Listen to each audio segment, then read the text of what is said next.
Black leather glove, no sequins. Buckles on the jacket, it's elite shit. Nike crossbody got a piece.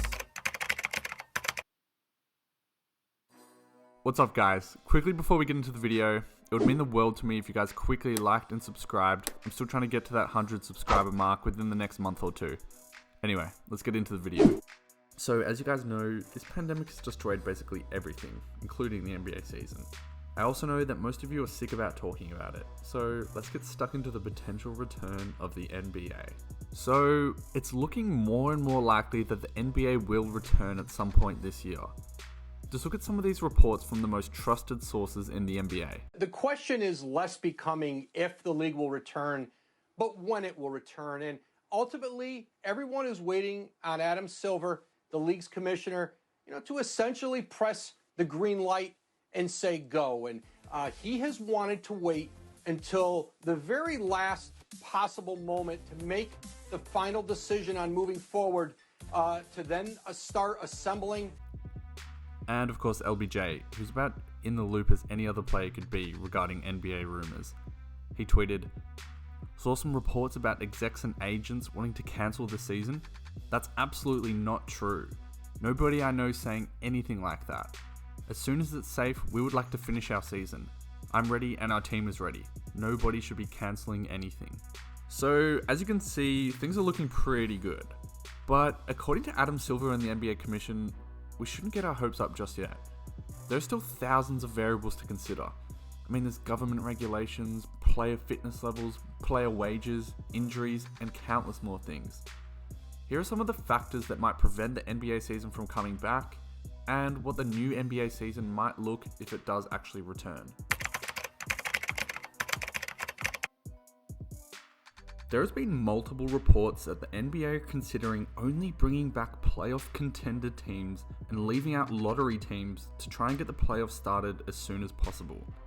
According to Sports Illustrated, the idea of teams playing in a bubble city at either Walt Disney World in Orlando or MGM Resorts in Las Vegas has previously been floated.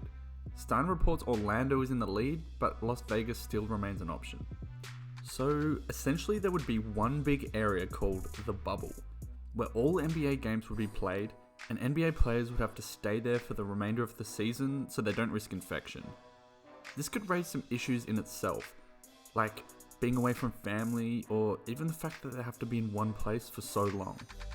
Anyway, Sports Illustrated also stated that it has not yet been decided if all 30 teams would report to the bubble city, only playoff teams, or a mix of both. So basically, this means that bad teams would not be entered back into the NBA season. Teams like the Charlotte Hornets have no hope of making the playoffs anyway, so their thought is cutting off the weaker teams may be an easy way to kick off the NBA season, whilst also finishing the season off at a time which isn't insanely late in the year. But this also raises other issues. What about teams that are just outside of the playoff picture, but we're just starting to make a run? Take a look at the current conference finals ladders. If this idea were to be implemented, then the Blazers would miss out on the playoffs altogether.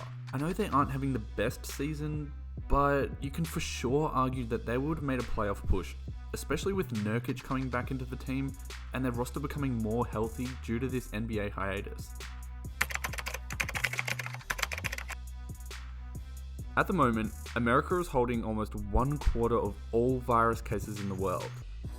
America is easily the most impacted country from the virus, so who knows how long it'll be for things to get back to even being remotely normal. There has even been reports that the NBA won't allow fans in arenas for up to 2 years. This could impact the NBA in a massive way. I mean, obviously a big chunk of their revenue is from ticket sales, right? Here's some math to give us a rough idea of how much money they could lose each season just from the loss of ticket sales. So, they earn roughly $1.2 million in revenue every single game. There's 30 teams, and they play 82 games a season each, right? So that equals 2,460 if you times them together. Then you times 2,460 by 1.2 million each game, which equals over 29 billion in lost revenue. Obviously, not all that is profit, as you have to give the shares to the team, staff, maintenance, or whatever. But Either way, that is a massive chunk of money lost each year. And that's just from the regular season. The ticket prices for playoff games are way more. Plus, if you're looking from a long-term perspective, there's the argument that people may be less interested without crowds. Obviously, hardcore fans won't leave, but lots of casual fans may be less interested. I mean, the atmosphere and the fan interaction are a big part of the game to everyday fans. This will also hurt ratings, which again means less money. There could be a massive trickle-down effect, leaving a big question mark over the NBA's future plans.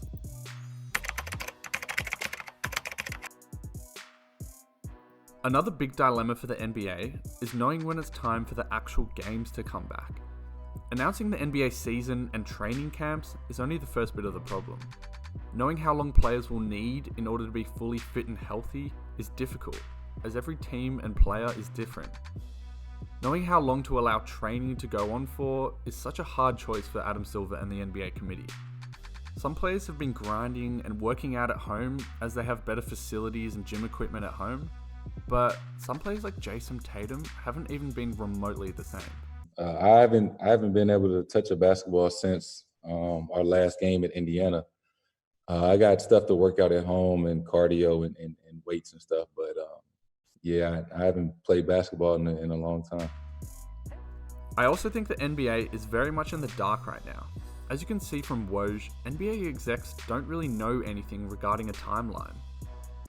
There's a lot of anticipation among players, coaches, front office executives, owners who just want to know a time frame to start planning, preparing, and they're waiting for Adam Silver to give them that.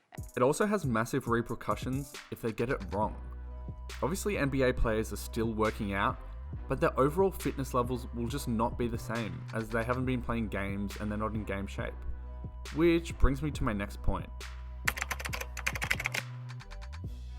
If players come back too soon and their body is not ready for NBA material games, and the struggle of playing high intensity games sometimes a few times in 1 week, this will be a massive issue for the NBA as there could be a big spike in injuries, which in itself could ruin the season. Imagine if we see the NBA cut off training camp too soon and we see players like LeBron or Kawhi get injured. I mean, these are players that we've been waiting all season to see in the playoffs versus each other, and it could be ruined. Another thing I'll touch on briefly while talking about injuries, which is more of a positive note, there was a pretty big list of good NBA players that were injured before the NBA hiatus, and if the NBA comes back, they might be able to play. Here, take a look. We have Blake Griffin, Kyrie Irving, Marvin Bagley, Karl Anthony Towns, Capella, Nurkic, Klay Thompson, John Wall, Boogie, and I know they said no matter what Durant won't come back, but damn, that would be crazy, so I just had to mention him. There is also the issue that due to the weird and modified nature of this season, people will have an asterisk on whoever wins the chip. Meaning, the winning team may not be respected as much when they eventually get their ring. Imagine the amount of Jordan vs LeBron fans that'll be up all night arguing the validity of LBJ's ring if the Lakers were to win. Personally, I think if the playoffs are more or less the same as any other year, then the ring should just be respected as much as any other year. It's still basketball, and still just as tough as any other year. Anyways guys, I think that just about wraps it up. If you guys have any video suggestions, comment them down below and I'll give you a shout out. I've got so many videos ideas, they're going to be pumping them out in the next few weeks, so make sure to subscribe and like the video. I'll see you next time. Thanks guys.